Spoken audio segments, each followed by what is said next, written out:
Wow, so you can actually have a shop on TikTok? Yeah, 10 million Amazon businesses in the US. There's only 10,000 active shops on TikTok. I didn't know that. Neither did I. It is the biggest thing. People are making $1 million a month, like in 2 months. Wow, holy Yeah. shit. I mean, the opportunities are huge, like insane. Why TikTok is such a focus for me is that right now the creator economy is like 125 billion. And by 2030, it's looking to more than 550 billion. Whoa. This is perhaps, I mean, it's a big call, like being very, very early on Amazon. Oh, yeah. Right? I think a lot of Amazon sellers and other e-commerce businesses don't realize is that like Amazon, it fulfills demand. It doesn't create demand. The problems created by each social media, that's where you should be selling your product. On Instagram, it's luxury, aspirational. Then you go over to TikTok, guess what are the 2 top selling products on that platform? Because I wasn't sure whether it would come up in this conversation, but this huge trend that I'm seeing right now, and not many brands have taken this on, is really... Guys, you are in for possibly one of the best podcasts that we have done on Unemployable thus far. We are joined in the studio today by Raf Hussain, who is a former primary school teacher who built, scaled, and sold 2 Amazon businesses. But we don't talk about that at all because Raf has become an expert in the art of attention and getting it for brands. He's become an expert in TikTok. He's become an expert in helping e-commerce brands in particular become what we call anti-fragile, meaning that they are not reliant on one source of traffic. They are not vulnerable to a singular failure point in their business. It was by far one of the most engaging talks we've had. We went deep on the world of TikTok. All of us on the panel saw stuff today that we were literally blown away by, numbers and things that are happening on that platform that we have just been absolutely asleep on. Prior to today, we just did not understand it as well as we should have. This is a game changer. So watch this pod all the way to the end. I promise you it is worth it. Drop a comment below. Let Raf know that you enjoyed the program, and let's get into it. Hey there, here's a fun but sad fact for us. Most people who love our content are still not subscribed to the channel. Now, here's the deal that I will make with you. If you can find it in your heart to click on the little subscribe button below, I promise you that we will get better and better guests on this show so that we can interview them for you to give you better and deeper insights from people that have really done some crazy good stuff. And I promise you that we'll be working harder than ever to make this show even better for you. So that's the deal. If you click on that little subscribe button, hit the notifications bell as well, we would be deeply grateful and we'll make a better show for you going forward. I hope you enjoy the rest of the episode. What is up, everybody? Welcome back to another exciting episode of Unemployable, the world's best podcast, according to us and us only. It is great to be back here. We've got this energy in the studio right now. You know when somebody enters the room and you can kind of feel that there's a good pod cooking? Today's guest, Raf, has that vibe, and we're really excited to have you here, mate. Welcome to the show. Thank you, mate. You're gassing me up and I like it. Exactly. You guys are going to love this one because if you own a business and you think that owning a business might be out of touch for you because of your background or your skill set or any of that stuff, Raf is here. His story is evidence that anybody can do it. And I mean that in a positive way. He was a primary school teacher. He has built and sold 2 businesses from scratch in the high 6-figure range, each one, which is amazing. And he's an expert in a whole bunch of stuff, but importantly, things that everybody can apply. And we're going to get super, super tactical with him today. So if you've got a pen and paper, go get it handy because you're going to get strategies here today that are actually going to really be applicable to anybody who has a business. So before we dive into that, Mark, how are you, mate? Welcome up from Melbourne once again. Yeah, thanks, mate. Doing good. I'm excited to get into today's podcast. We're just chatting off camera about a bunch of different things that Raf has been involved in. So this one is going to be exciting. I can feel that energy too. Yeah, Raf said something. He said he helps people build anti-fragile e-com businesses. Now, as an Amazon guy, you know, we beat Amazon up pretty hard on this show, and I was a full advocate of Amazon, and I still see a place for Amazon in the world. But those words, anti-fragile, must ring true for you, no? Yeah, that's a concept that I've studied a lot with Nassim Taleb. Yeah, I don't know if you. that's likely where I got the and concept he from. talks about the anti-fragile concept. So, yeah, I'm excited to dig in. We saw you doing this beforehand going, I can't wait to learn about Shopify. Like, what was behind that? Like, what's going on in your Amazon business that's making you say that right now? Oh, I mean, we're going through some product launches with the new brand, and just every day there's a problem or there's a challenge, there's a setback with relation to the listing breaking apart and basically just not working. We on our first product, our launch isn't going so well because of the competition, and on our second product, like, all right, this is the one that we've got a little bit more higher hopes in, and all of a sudden we have a day where we do like 25 sales, which is just massive for this product because it's a $500 product, and then the next day the listing breaks apart and we're back to 0 sales. So it's just just little things like that make things really difficult. That sucks, man. Yeah. But we'll get there. There. You've been an Amazon seller. This happened for you as well, Raf? Oh, mate, it's the worst. I've got some horror stories. Yeah, it's just terrible. And that's part of the reason why I was like, okay, after exiting these businesses, I was like, okay, I can't just be dependent on one platform or one source, because you don't really have a business. You're almost just like a shop in a shopping center. If the shopping center closes down, you're done, really. You know. You have one distributor. Yeah, you got one distribution channel that you don't have any control over, and you're one of a million shops in the shopping center. That's right. That's literally. Right. Yeah. And so I can't wait to dive into this with you, and particularly the TikTok stuff. Might try and get you to bring the mic. Can you bring it any further forward, or can you get? Is that a bit better? Yeah. Oh, that's better. Oh, sweet. I like that. Yeah, perfect. Eric, what's going on, buddy? Happy to be here. Pretty excited. We met Raf probably about a month ago at an event that we were both speaking at, the one you were speaking at as well. And I got to have about a 5 to 10 minute chat with him after. And I'm like, this is a very interesting character we have on our hands here. And Thanks, man. and Perry's made it happen and reached out, and here on the pod. And yeah, excited to get stuck into this. Yeah. Do you use TikTok out of interest in MX and your businesses? No, or so any of them? TikTok, we're not huge on TikTok, and I mean, Dan, who's our business partner, is the ads guy, right? So he's old school Google, Facebook, Instagram. He's like, that's what he knows, and we haven't brought in an external expert. I've actually introduced Raf in an email to the boys, so I'm sure they'll get in contact at some point if they haven't yet. Again, it's you don't know what you don't know, and at the end of the day, when you're an expert at one thing, you can't be an expert, I guess, at everything. But TikTok is definitely something I think even in our world, in the domains that we're in, would work quite heavily, and it's just a matter of getting the experts in and learning more about it, to be honest. I think it's also important to know that whether, attention is platform agnostic. So we're talking about TikTok, but that's just because the attention is there.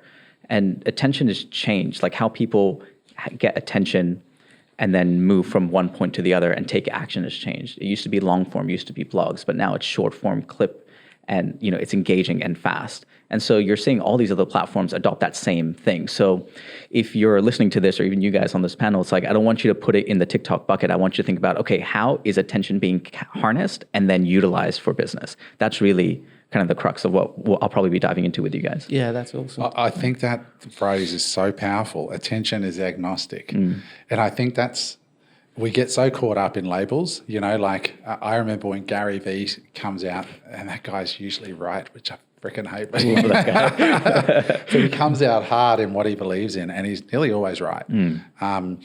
And when he came out with TikTok's going to be the thing. It's going to be the thing. Boom, he was right. And then he throws up videos from 10 years ago. Instagram, you got to pay attention, whatever. But for many of us, we buy into the brands and the stories and all this. And the people who tend to embrace these things early and hard win. Yeah, because there's the arbitrage of attention that you're taking advantage of, right? Because everyone's like zigging and you're zagging because you notice, oh, wow, I'm going to where the puck is going, not where the puck is. And you can take advantage of like how long it takes for these businesses to reverse course and then go into this new direction. You're already made up so much ground. So you think Eric and MX Store, and probably us as well, if we're ignoring TikTok, are missing a trick? Oh, yeah.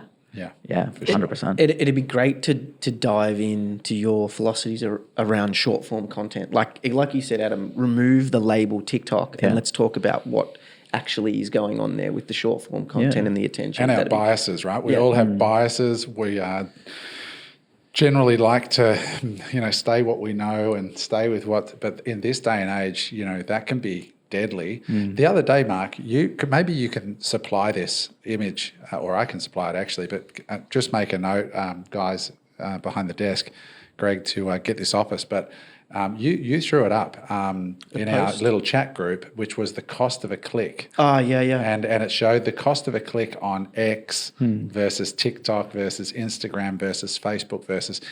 And I think X is a huge arbitrage opportunity right now. For sure. It was by far the cheapest. And then I think TikTok was second. It was like something like 38 cents. The average cost per click on X is 38 cents. And it was just well cheaper than anything else. Yeah. And that same day that I saw that stat, I saw Mr. Beast post, and he made $1 million in ad revenue from 4 or 5 videos that he posted on X. Yeah, that's so wild. I definitely think Australians have slept on X for a long time. Yeah, for sure. But Elon, I would never bet against Elon, and Elon's going to do some amazing things there. So if you know anything about X, we'll dig into that as well. Yeah, 100%. I mean, just to double click on it real quick, I think X is trying to become the everything app, but really it's a text first platform, and it's about thought to sharing. It's as quick as possible. The barrier of entry is so low, therefore you get a lot of discourse, and sometimes pretty intense discourse, on those platforms. But I think video is a nice arbitrage. Sure, you can try that. I think, to be fair, Jimmy, like Mr. Beast, is a outlier in this, because not only does he already have perfected the craft of video, but now he's just syndicating it to those other things, and he can capture the upside there. But definitely X is an option. I think, what is the lowest hanging fruit for these brands, and where's the most attention of their customer? Because their customer may not be on X. It'd be great to dig into the differences as you see that between TikTok, X, etc. So for me, my favorite app, and I'm big into macro investing, trading, crypto. Awesome. And my favorite app is X. Nice. Because I get the most live, up to the date, most important news from really reputable sources. And I can't get that on Instagram, Meta, or anywhere else, right? So for what I'm doing there, X is the platform. Exactly. So it'd be great to go through each platform and say, that's what Instagram's for, that's what X is for, that's what Twitter's for. Where is the use case for each, the unique use case for each? Yeah, that's a good question. I'm happy to dive into this if you guys are cool for me to dive in for a moment. Yeah.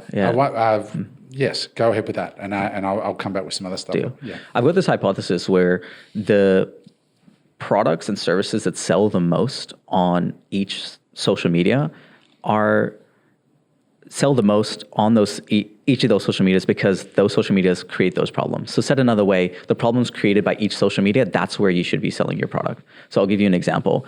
On Instagram, it's luxury, aspirational, and the type of brands that crush it the most are jewelry, high quality, bags, high level brands. And then we go on YouTube. YouTube is an edutainment platform, so there's a lot of education, but the type of products that sell the most on YouTube are actually courses, because they give you just enough, but not enough to actually solve the problem. Then you go over to TikTok, where it's like, okay, I'm enjoying this, I'm looking at this, but the problem that TikTok creates is a lack of attention and inability to sleep. Guess what are the 2 top selling products on that platform? Sleeping pills? Yep, and things that help you focus. Is that right? Yeah. So Adderall and sleeping pills. I mean, I'm serious. Have you seen I just got diagnosed with the ADD trend? Man, that's happening. I was at a 5-year-old birthday the other day, and one of the dads there was talking about his little cousin and the different shit that these cousins are getting up to, and the weird stuff that these guys are taking. It's wild. To party and to live. It's like, I've never heard of some of these things. It's a wild world, man. It used to be simple back in the old days. TikTok. You just, I won't go into that. All right, so Clip that part. That's the thing. Let's pull on that thread just a little bit more, because I want to make sure we don't miss what you just said. For sure. So the products that do the best on each of the verticals are the ones that tailor or cater to the problems created by the platforms themselves. Exactly right. So how does luxury handbags solve a problem created by Instagram?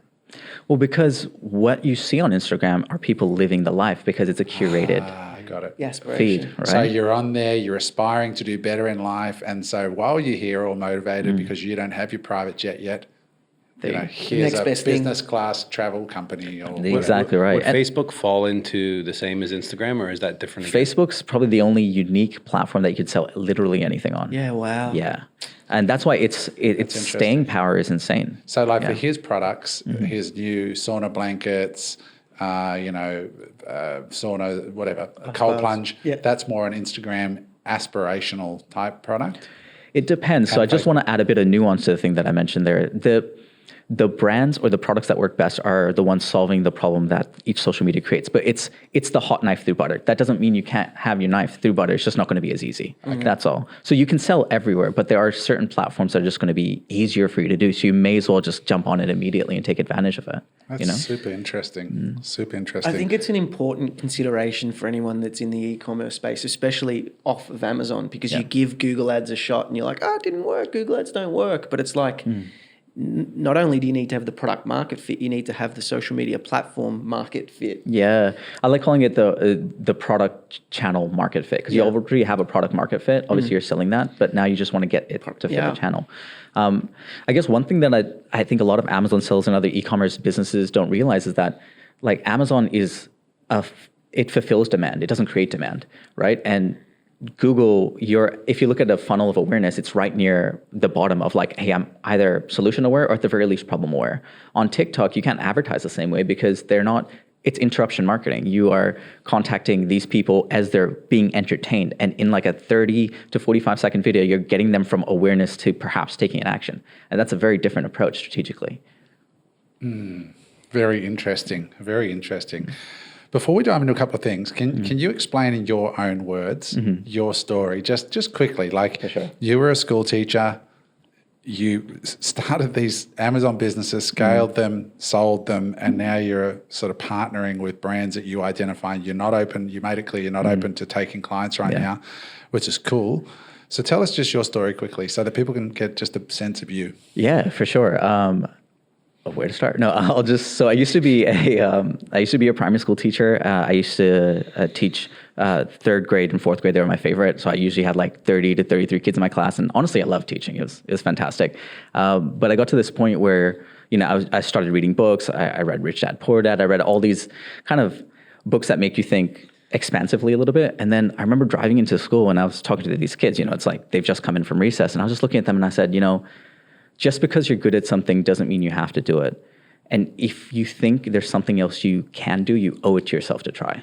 And at the end of that day, I just told my principal, I'm going to be leaving at the end of this term. And that was halfway through the year. I had no idea what I was going to do. You would have been an amazing teacher. I would have loved to be in a class led by the energy. I'd love my kids See to the be in a class. positivity, the energy. Yeah, that's a problem. It's a very hard system to keep a guy like you in, I imagine. Thank you, man. I mean, I think the thing is I probably, when I retire at 40, I'll probably just start teaching again. I probably will, because I just love it so much. But I just want to build it. What kind of school did you teach at? Any kind of special school? No, it was just a general public school. And that was, it was the best. It was great because you got kids from all these walks of lives and they have their own interests. And, it's okay, this kid really loves soccer, but he hates math. How can I connect his joy of soccer to math in a way that he's thinking about math when he's playing soccer and he's thinking about soccer when he's doing math? And I don't know, I love those challenges. They're fun. That's awesome. Cool.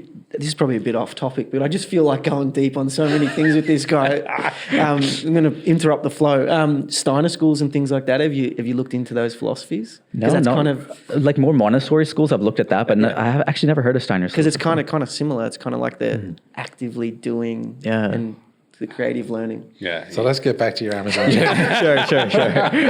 Okay, so that's a rabbit hole. That's a whole other rabbit hole. So you're the school teacher. You got inspired by some books and education. Yeah. You did what you told your kids to do, basically. Yeah, and that's follow right. your heart. Yeah. And so how did you land on Amazon? And briefly, what was your journey into Amazon and so on? Yeah, good question. I think I tried everything, man. I tried. Obviously, I tried Forex trading because everyone hears that's the way. I tried Airbnb property management, and then I found drop shipping, and I actually sucked at drop shipping. I totally failed because I understood product, because I understood the needs of someone who's getting a product, but I didn't know how to generate demand. And so Amazon made so much sense because I'm okay, I can create a product that's an order of magnitude better than what's currently being sold, and I can have the communication skills to be able to manufacture this and really create something unique. And then I just put it there and there's customers to buy it. What? And so Amazon was kind of the first path in there. How did you find out about Amazon? Purely by chance, completely purely by chance. I met up with a high school friend that I hadn't seen for like 5 or 6 years, and we're just catching up. And then she's like, "Oh yeah, I started doing this thing where I'm selling on Amazon." I'm like, well, firstly, what's Amazon? Because I have no idea. And you're selling products, but like, how are you doing the funnels? Because that's where my brain was at. And she's like, no, I'm learning from this program right here, and you should check her out. And I was like, oh, okay. And then it kind of just went from there. And what did you sell? My very first product was a calligraphy set.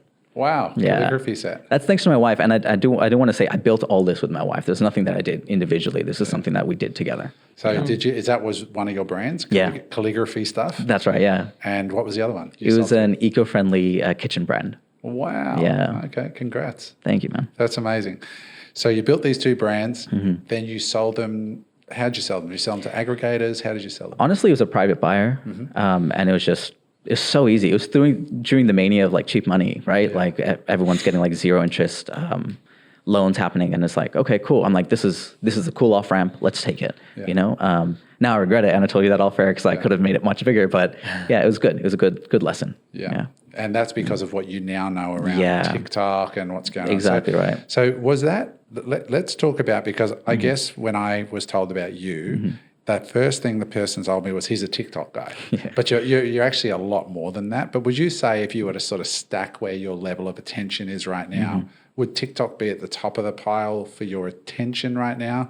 Or is it a blend? Or how would you describe your interest right now and your expertise? I think you said at the top of the show, like making anti-fragile e-com businesses. What does that mean? Now, we know intrinsically what it means because we've been through that journey of having fragile e-com businesses. I've been kicked in the nuts. I know the pain, dude. Yeah, dude, like it's real. So what does it mean for somebody who doesn't know in their soul what that means? Okay.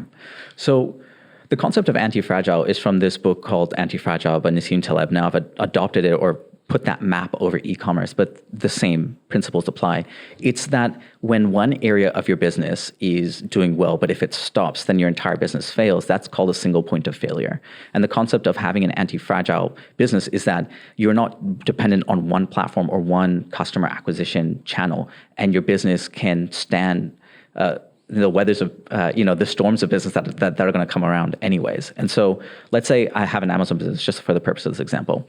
To be anti-fragile, I would have to have a list. And so I would be able to sell directly to that list. That is a way of me getting sales, like a lever within my business. And then let's say I had a Shopify store with that Amazon business. Now I'm driving meta ads, other customers that aren't on Amazon, that aren't like, the only 3% of people that are actually ready to buy on Amazon. The other 97% of people are like on Meta and other places. You're bringing them over to your Shopify to then buy. You get new customers, new awareness.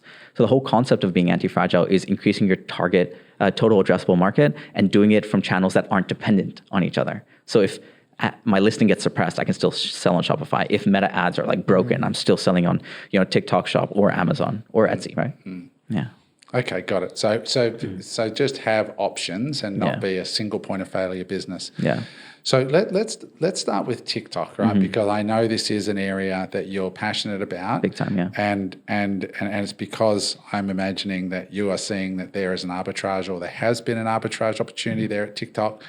What, first of all, is an arbitrage, attention arbitrage? What does that mean? And I know what it means, but what does it mean for people who are not aware of what you mean when you say that? Okay. And then let's have a look at some brands on TikTok. And we're going to bring it up on the screen, folks. So if you're listening to this on Spotify, you might want to watch this on YouTube, because we're actually going to open TikTok and we're going to get Raf to actually show us with some real accounts what their accounts that are doing well and why they're doing well. Because I know nothing about TikTok. So I'm going to put my hand up as the dummy here today, the old guy who, like, I think I was saying to you before the camera rolls, I gave up on learning new apps, I think, at Snapchat, which is like 10 or 15 years ago. I was like, fuck this. I've only just got my head around Instagram. All those techie guys could go to hell. So I'm going to ask those dumb questions. But I think for the audience, it will be eye-opening to see what good looks like and why, and the capability of the platform, and what someone like you would do if you had a brand, for example, like Mark, on TikTok. So we can maybe use your business and really dive in and give people some takeaways. So for sure. I love that. I mean, I guess just to set the stage and why TikTok is such a focus for me is that right now the creator economy is like 125 billion, and this is in 2024.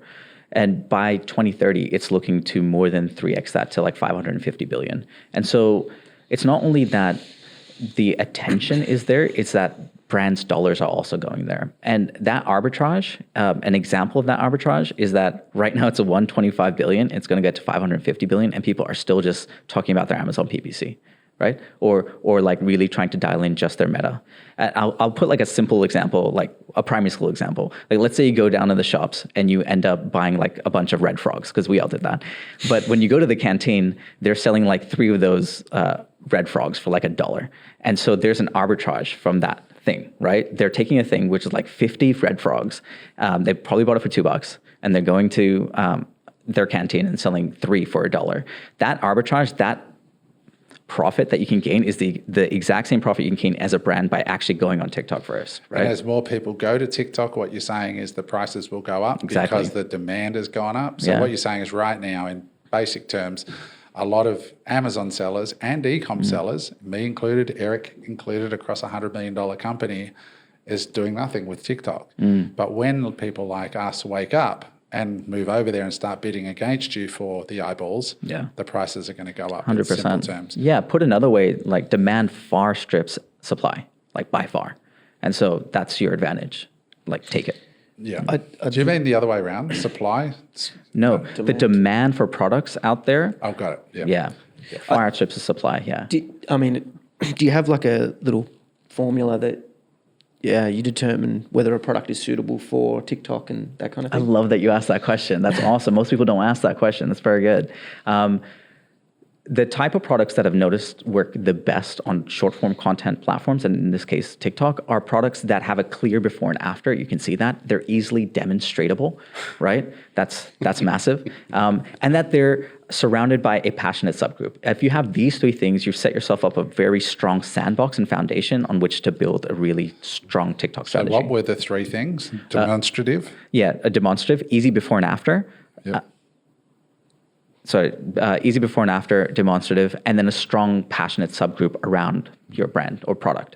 Can you just explain to me, for those who've never used TikTok, because I've only been on it a few times, and when I went on, it was just like these really short videos, and I've watched those younger, I don't know what the generation we're up to now, but it's like watching that, like, it's like dunk, dunk, dunk, dunk, like that. They're literally like... Can you give us some, like, what, just high level? Yeah. What is, if I go into TikTok and log into the stream, is it just short form video? Yeah, good question. And how long have you got? Like, how long can the video be? But in reality, how long have you actually got with the viewer? Oh, okay. I'm going to start before that question and then answer your question, because I think it's going to help. The difference between TikTok versus other platforms is that while other platforms were built on a social ground, TikTok was built on a content ground. And what that means is that, like, let's say you have more followers on Instagram, let's say you have more followers on like YouTube, for example, you'll get more syndication of your content on that platform. That's a social ground. So the more followers you have, the more reach you get. TikTok took that and completely put it on its head. So it's built on a content ground. It's a content meritocracy. So if you end up being able to get someone's attention, then you're shown to more greater people, regardless of whether you have 0 followers or 1 million. And that's the really cool thing. And that's an advantage for brands that don't have to work with like, 500K Instagram people and spending 50K on just a post. It's like, hey, product for post relationships, a huge arbitrage. But to your point, like how does TikTok work and what does the platform look like? It is a primarily vertical screen app, and most pieces of content when they first started was only up to like a minute. And now they're really changing that. They're actually pushing it up to 10 minutes now, but you have 3 seconds to get someone's attention. That's it. And it's a video. It's a video. It's all video. It's all video. It's so all the whole video. platform's video. Yeah. You've in reality got 3 seconds to catch people's attention. Yeah. And you can go from 3 seconds to 10 minutes. Exactly. Right. Wow. So that's good. And how do you... How do I do that? Well, how do you get somebody's attention in 3 seconds? Like, what are some tips for that? Oh, that's awesome. So I put together a resource that's going to have all this, like literally all the visual hook tips that I use in all the pieces of content. But a simple thing like, if this was a shot right here and I'm sitting on this shot, if I just sat into it and then started speaking, that's a visual hook. It's like, oh, there's movement. I'm doing something. Right. To keep attention, you just want to make sure that you have multiple scenes. So if this is a shot here, then this is another shot here, and this is another shot here. I'm just having multiple scenes that's going to help me keep attention. And that's a big thing. And the last thing is like, obviously you want to call attention to the person you're talking to. And so it's not like, hey moms or hey dads, because that feels like an advertisement, but something that, they actually connect to. And so it's really about signaling that you are of the crowd as opposed to, hey, trying to get attention of the crowd. Right? I suppose there's the whole rabbit hole where you can dive down and just watch the best in the business and just start learning what they're doing. Oh yeah, I mean, I don't create anything. I'm not creative at all. I just look at like what the creatives are doing there, and I train my For You page, which is the news feed or the main thing on TikTok. And I've got like 7 or 8 different accounts based on different niches, and I just train them to like find content that is relevant to the products that I sell. We'll jump in and show some examples in a minute. So in a minute, we'll get Eric's got some questions, but we'll actually see examples of good and bad content. Yeah, 100%. So what are the age demographics like with TikTok? Because I always hear they're for younger generations. There's about like 150 million active users in the US alone, and 50% of them are above the age of 30. And so there's huge age demographics. And, Wow. So there's 75 million people over 30 just in America on TikTok. yeah, Over 30. over 30. How about over 40? Do you know? Over Do you know 40, any of it those? breaks down to like 31%, and that's off Statistica. I'll send you guys a link so you guys can share it in the show notes. Yeah, that'd be great. But the reason why I think this is the case, because usually what happens is like when a new platform comes on, it takes a long time for the age distribution to kind of like spread out across the rest of the age. But I think the reason why this didn't happen with TikTok is because it's like 3rd gen social media. So everyone knows about social media. So their resistance to trying something new is so much lower. So like, you know what, I'm just going to jump on and then go here. And since it's such a less refined platform, like versus Instagram, which is aspirational, it's like, hey, this is cool. I've got some cool, quirky tips here and fun things that I'm doing with my family and kids. I'm into this. Do you know how many users across Meta in Facebook, Instagram? By comparison. Honestly, I know that Meta crossed 1 billion. Like worldwide. I don't know in the US. So this Yeah. is what you're talking about before, the amount of growth still to be had in TikTok. Oh yeah. Because 150 million users sounds like a lot, but really it's not. Well, I mean, globally, TikTok has hit 1 billion as well, but I think Meta's age definitely skews older. Yes. Yeah. It'd be great to chart each social media platform and their age profiles and just see the differences. Where would we go to get data on these social media platforms at a high level? Is it Statistia or something? Yeah, I use that a lot. Statistia. Also, each platform releases their papers on a quarterly or half-yearly basis. Like they will tell you. Did you see the Instagram numbers got released just, I think, recently of their profitability? Oh, right. And Instagram makes more money than Facebook in ad revenue, Oh, really? Okay. which is amazing. It's owned by Meta, but it makes more money from Insta than it does from Meta, and the margins are higher, which is just incredible. Oh, surprising. I did not know that. It's Yeah. really interesting about the age demographics. Like I'm just thinking now, I've got a mate who's 40. He doesn't have Meta. He doesn't have Instagram. Doesn't have X.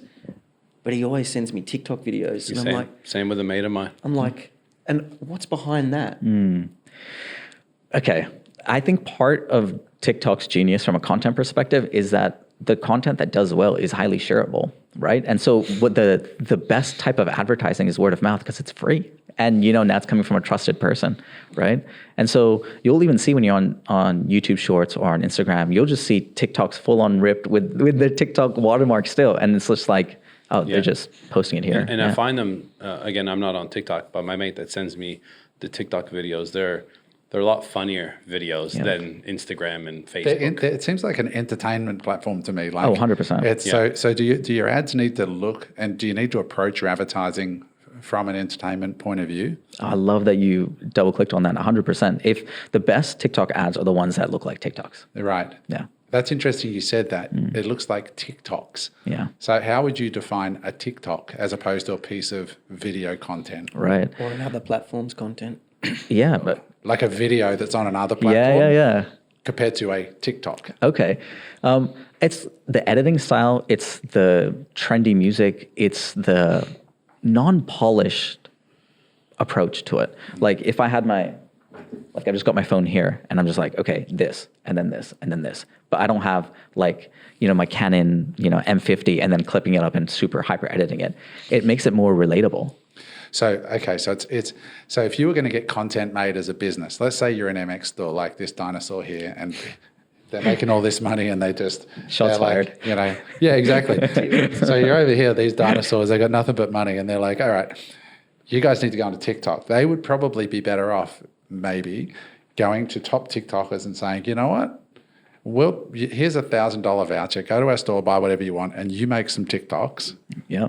And just let them run with it. Oh, 100%. I mean, I would do that right now for myself, right? Like, I'm not creating this content. I'm just curating it. Right. But would you, again, there'll be some, we'll use MX as an example since we're talking about it, but would you, there'll be TikTokers that will be TikToking on all kinds of different things, right? Yeah. And then you'll have the TikTokers that are like, say, MX TikTokers. But I'd assume there wouldn't be as many of those as these kind of funny TikTokers doing multiple things, like talking about MX and then talking about something totally different, like sauna blankets as an example. So would you target the ones that are getting the eyeballs and just going, hey, here's some product, mess around with it, have a play with it, versus going to the TikToker who has less viewership, but they're actually the motocross guy themselves or girl themselves? I wouldn't even approach it either of those ways. Okay. What I would actually look at is, okay, who's my target avatar and what sort of content do they consume? And yeah, an aspect of your personality is what your brand does, the MX stuff, but they're also like, we contain multitudes. So like, what else are they looking at? What other brands are they consuming, right? And then that will give me a pattern of, okay, this type of creator is creating content that's relevant to my avatar. Sweet. That's actually the first step. I'm trying to find the right creator. And so that in that way, you can really double your ROI with any type of content you're creating, as opposed to finding someone who has, high followers or something. So they're young men, so maybe a partnership with Pornhub would be on that. Be perfect. There you go, mate. I mean, what do you need me for? It's a genius right next to you. Pornhub and handlebars. What could go wrong? Funny enough, one of our best performing ads was a 2-year-old on a scooter. Mate, what a transition. Right. What a transition. Right, yeah. Right. Was a 2-year-old on a scooter. And we, with a dubstep song in the background and pretending to rev it. Yeah, that's cute. That the best ad ever. And our ads guy was like, this isn't going to work. This isn't going to work. And it's been the best ad. Well, that just shows you and it had nothing to do that's with the motocross. Generation gap, right? Like, is that factor that we probably will never figure out. But that was a shit transition. Sorry. I'm like, where's he going with this? So let's go over to TikTok. Yeah, for sure. You said off camera, hey, can we show like a brand? This brand combines sex and chocolate, seeing as we're around the Pornhub. This is just a transition. So what's the name of the brand so Greg can search it up? It's called Tabs Chocolate. Tabs Chocolate, TABS? Yeah. Chocolate. So Greg's searching that up right now. And these guys, just give us a little background on these guys. Okay, so this guy, he's amazing. He actually shares everything he does on X, and he's so transparent about the whole thing. And he's really taken advantage of this amazing arbitrage. He has this amazing kind of affiliate network based off it. So he doesn't just have one Tabs account; he has like 50, right? And wow! Yeah, look at. So what is it? What does he sell? He sells sex chocolate. What is sex chocolate? Oh, come on, Adam. Come on. No. I see what you were eating last week. I'm asking rhetorically but this is not just chocolate that is. It's got something in it, right? Yeah, like an aphrodisiac. It's got an aphrodisiac yeah, of course. built into it. So it's got an active ingredient. It's got a result. It's not just sexy chocolate with, No, not at all. It actually looks quite classy. They've done such a good job of it. And so let's look at see that very top one? Yeah, with the tick. That would be the main one there. So what were all the other ones that came up there as affiliates? Oh yeah, so here's the coolest part of his strategy, and I will get into like the piece of content in a second. But so try and describe what we're saying for our Spotify listeners. Right. We've just loaded it up. Go ahead, explain what we're looking at. Yeah. So what he's done here is he's pinned a few like viral organic pieces of content here. This is just one of his many pieces of content, and then as you can see, like they're TikTok related pieces of content. If you can play that very first one. So just for the listeners, the two pieces that have gone viral have what, 1 million and 1.7 views. 1.8, yeah. 1.8. So these videos that we're seeing, because what we're looking at is a screen of videos when we load this guy's account, and there's like what is that? 6 or 8 across, and they keep going down. So who's made this video? His customers or his affiliates, the customers, his affiliates, people who are using his product, and that's the best part of his strategy. Yeah, exactly right. Okay, so he's given them sex chocolate. They're making these fun TikToks. Yeah. So maybe let's play one. Let's play the first one.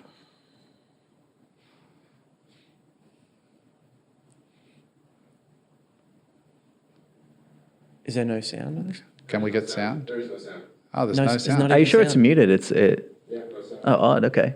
Oh wow, got 1 million with no sound. That's insane. Wow. Just split and go crazy. Oh, you know what's happened? You know how Universal pulled all the music? That's probably what's happened So I here. would have had music in the background. Yeah, trendy. So it's music. just like this Like is chocolate. really, really basic. I Basic. mean, it's basically just him holding And unboxing it. and boxing But it. there's some commentary. Yeah, and so that's the piece that you mentioned there, Mark. Like having that commentary is like so good because Emojis. you're reading it. Okay, half of the consumption of social media is not actually the content, but it's the comments. And TikTok is great with that because its captions are comments. Like How many comments? Look at this. 205 comments, is that right? Yeah. How to buy? Does it really work? Can it ship to Germany? I heard that at a lot, I heard it was 70%. Maybe this number's wrong, but I think it's over 50% of videos on social platforms I've watched with the sound off. Yeah, that's true. So Yeah. subtitles. So do you know the number? No, I think No, it was, not off I the think top it of was my head. 70 or 80%. It's pretty It was high, yeah. super It's more than high. 50 for sure. More than 50. So this guy's video is silent. It's got some text over it saying a chocolate for us horny people. Just split and go crazy, y'all. Yeah. And then it's got the chocolate. It's just That's a loop. it. It's So let's just a play loop. another one. Yeah, can we see Greg, the next just, one? Let's see another It's one. unfortunate you can't. Trying to get a girl on my flight to split a sex chocolate with me. I made sure to come prepared. I was saucing her up a little bit to make her comfortable. Okay, so this is like a little out of pocket, but have you heard of this like chocolate named tabs? Wait, tabs? Like, it's like chocolate? Yes, it's like all over TikTok. Bro, I've always wanted to try that. Really? Me explaining to her how they work and telling her we need to split a piece together then eat it. She said she was down, so here we go. Trying I don't even know Oh, if that wow. video is real. That looks set up, but Yeah, it's but- still going viral. I want to point out something that obviously we're watching this for this podcast, but if that came on your feed, you would have watched the whole thing 100%. because it's so It's a engaging curiosity. because it's a story, right? Yeah, and it's very intimate. Yeah. Like, It I is. feel like I'm a weird dude on my knees sitting between them. I feel like I'm like almost peeking through the seat behind them. Yeah. So it's like for those on an audio platform, it's just a couple sitting on a plane and they're splitting a piece of chocolate. It's almost like, is it just me or is this kind of like almost tapping into sort of a subculture of drug use? Like, we're going to like split a tab here and like, But it's Yeah, it's, this it's brand the- is really interesting. It's for the sure. hook. It's the hook to find like he introduces the video with this is what I'm going to try and find out, and it's like watching a mini TV series where you want to know what happens at the Yeah. end. Yeah, It's kind of like it you're living opens a life loop. on the edge, you know, like this taboo, like you shouldn't be doing this. For sure. totally. I guess I want to make this super practical for these brands that don't necessarily sell sex chocolate because obviously there's so many things. And when you look at this sort of stuff, it's like, oh, dang it, if only I sold that product. But that's not necessarily the case. What you're really looking for is when you have a product, you want to show, not tell. And a lot of brands, they don't show their product in use. They tell the brands, they tell their users, oh, you know, it does this, it does that. They don't show it in use. And I think that's the biggest kind That's of a shift. real world example Yeah, of exactly. consumers actually, like there's young dudes probably watching this going, oh, that's a cool thing. I'm going to like hit a chick up and like split some sex chocolate with her and be cool. Yeah. Just young dudes. But there's nothing. There's, Eric will be putting sleeping pills in his one. Is there a coupon code? This is Eric's favourite pickup line. Does this smell like chloroform? I'll try it. Too far. That's how we got Jim. Wow. I'd like to check this is out all she eats. with all she I think she was wearing trackies at the start of that video, and then by the end of it, she's wearing a suit. Did I see that? Maybe. Let's watch the next one. Let's watch the But next there's one. nothing professional about it. Like Nothing it's so professional. real and raw. Yeah. The content. Let's Let's see it. watch one more, and then I want to show you a different brand as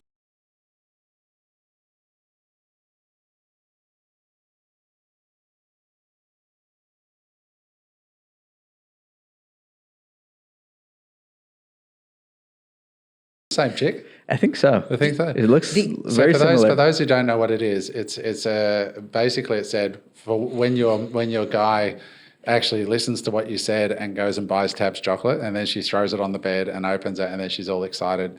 But it's literally like just music, some subtitles, and that's it. 11 seconds. What I find amazing is these people who are creating these videos have no affiliation to the brand, and they're actually, it looks to me like they're actually trying to create videos that are going to go viral. Yeah. It's not like a typical Amazon unboxing video where you've been paid to do it or you've been sent a free product. Like these guys are like, oh, here's an opportunity to go viral on Yeah. TikTok myself. Yes. And I'm going to send that video and see if that like these all look staged, but it's like a meme culture, right? Like it's Yeah, 100%. You're about to say. Yeah, when you look at this, right, they're not selling, like this one in particular, they're not selling chocolate, right? They're selling sex. Yeah. Because you look at the last comment. So it says, don't walk, run, 11 out of 10 experience. Yeah. So what's the 11 out of 10 experience? The eating of the chocolate or the experience it gave you after? You know what I mean? Like it's really clever. Yeah. very clever. If you look at those first three, you've got 4.5 million views between those three videos. What would you pay for that if you had to buy that amount of impressions? Oh man, like And those videos, the budget on those videos would have been zero. zero, absolutely zero. I mean, Literally zero. At least six figures. I couldn't tell you the exact number, but like it would be a lot. That's a lot. And this is why you're paying attention to TikTok, right? Yeah. Because the production cost can be zero. And so it's like this sort of open sea of creativity. Yeah. That is something that if you obsess over it, in fact, if you have a look, that chick has actually appeared a few times here. That's right, because it looks like this is probably her account, right? Right. So each creator has their own account for Tabs Chocolate. This is the cool thing he's done.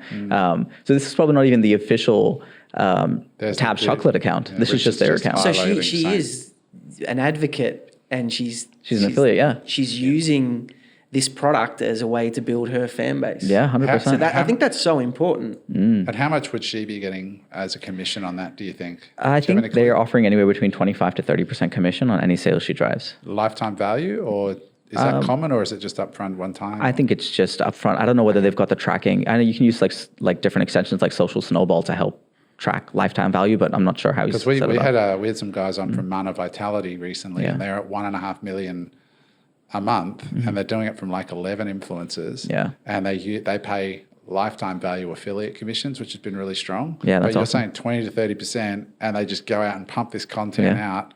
Majority It's of their so- content though is on Meta, from what they're explaining. I don't think they're doing much No, TikTok as an no, that's example. right. Out of those 4 million, based on the experiences that you have with conversions, is there a certain percentage of those? What do you think the certain percentage of from viewership to actually buying?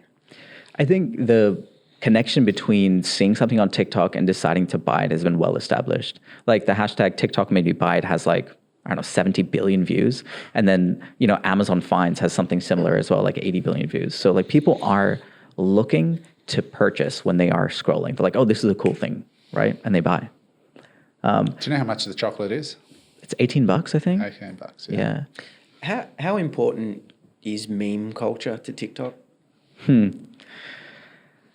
I don't think, look, there's like levels to the game. If you know the meme culture and you can add it, for sure it's great, but I don't think you need that to be a successful brand on this platform at all, really. Like that voice that there was the computer generated Yeah. voice, that's meme. Yeah, that's true. That's a meme culture, but that wasn't for all of them. That was just for the one. Yeah. The animated. And when you say $18, for the people that aren't watching this on YouTube, when you open the case, is there literally only 3 squares? Yeah.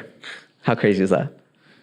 18 USD for 3 it's got squares. aphrodisiac in it, man. That's going to get you laid 3 times. I think this guy, Oh, you split it in half.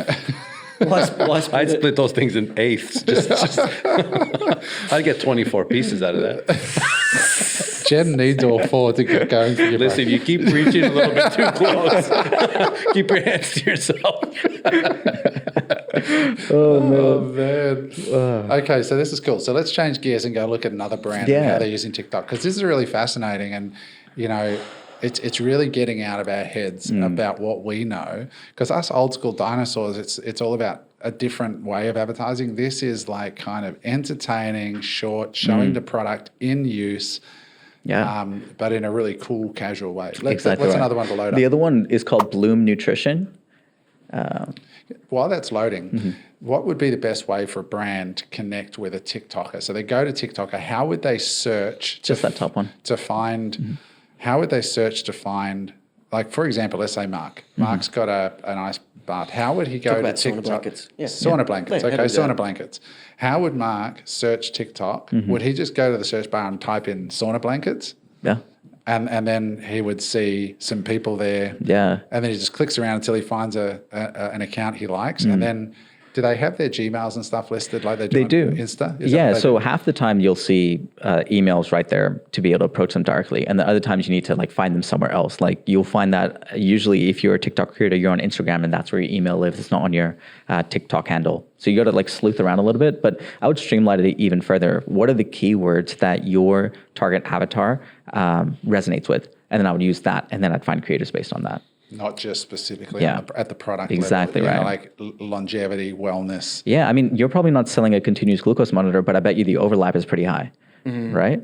Detox. Yeah. All those kinds of different That's right. words. Even like if you're into training and, you know, if you're doing 75 hard, which is this training protocol, it's like, okay, well, that's a huge, very popular hashtag. And a lot of those customers are going to have a very strong overlap to you. And that's a smarter way of finding those creators. So you would literally just write 75 hard into the search, start clicking around, find some people you like, and then start reaching out. That's right. And we'll get into actually how you would approach them in a minute. But Deal. let's have a look at this second. So a bit of story around these guys. So these guys are amazing. They're Bloom Nutrition. They started off as an Amazon-only brand.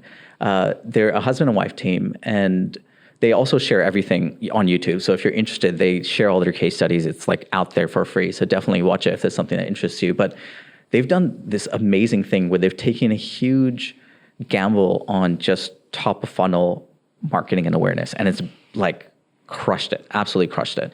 I think each of their individual SKUs are doing between like 200 to 500K a month on Amazon alone. That's not to mention their Shopify store, like millions. And so their particular approach was like, okay, I was targeting, you know, like the woman here, I forgot her name, the co-founder, she was targeting just women who wanted to build muscle. And then she expanded that niche from that super targeted, because she used to be a coach, to expanding further to women that just want to be fit and have some healthy stuff in their lives. And that's where this supplement came out from. And so what she does, if you have a look at some of this content, is that they just get their creators to be affiliates and they just get a percentage of sales, and then they just repost everyone else's content on theirs. That's all they do. So their account is just they reach out to TikTokers and say, here's a coupon, go get yourself some of my stuff. Or they send it to them or whatever. I'm telling you that if you do this and properly, the creators will reach it to you. This outbound funnel will become inbound. And that's the exciting part. Oh, that's interesting. Yeah. So if Bloom starts trending, they want to get on that trend. Yeah. So then but like at the end of the tabs. day, what you're saying is their account is just them posting other people making content about their product, and that's it. Exactly right. So what is it? Bloom Nutrition, what does it sell? What's the principal It's product? just greens. Yeah, just greens powder. Green powder. Yeah, greens That's powder. got goodies in it. That's it. Yeah. So let's have a look at some of the So top what sort they've of- started doing now is the husband and wife, as you can see there, have started creating their own content, but like for like 2.5, 3 years, and they weren't ever in any of the content. So is the second one in there with the target symbol right now, is that the... That's them. That's exactly right. Let's start with them, and then we'll go to some of the UGC. And I'm Greg. We are the co-founders of Bloom Nutrition, and we're going to tell you the story of how we got on the shelves for some of the biggest retailers in the world. We first started in my childhood attic. I was on my personal fitness journey. I lost 90 pounds and found that I couldn't really find supplements that worked for me personally. When we first started trying to get on the phone with those retailers, it wasn't easy. After many phone calls and pouring our hearts out to the teams at Target and Walmart, we are officially on the shelves. We wanted to be as accessible as possible, and it's seriously a dream come true that we're now on the shelves of Target and Walmart and the #1 supplement at Target. And at Walmart. We lived up to what we were promising them we could do. You know, we're now expanding our product line in both of the stores. You're seeing new flavors of greens. You're seeing pre-workouts entering the store. Pre-workouts is our first product ever. And Arnold has come to even Target with us and seen it on the shelves, which is a very exciting day. Insert clip. Not only are we on the shelves, but we have huge end caps. In Walmart, you can go see my face on the end cap, which is absolutely insane. Just couldn't be more grateful for the support. And that's our story of how we got on the shelves. Well, that was a good one to pick because That's we had a great. good background on who they are, even though it's not like a TikTok. Yeah. But so it's a good background on who they are. Very, very cool. What I love is that they've probably got so many eyeballs on their product now that when people go into Walmart, they go, oh, that's that thing I saw on TikTok. And now they just pick it up in retail, or they see it on Amazon or wherever they are in the world. Yeah, because the digital progress is making like real world, physical world progress for them. It's massive. And I think even though you said that's not a TikTok, that's exactly a TikTok. How many multiple scenes were there? They shifted so many times, those captions and emojis. Like it doesn't have to be like the sex chocolate ones that we were talking about. It can be wholesome like this, and it's still super engaging.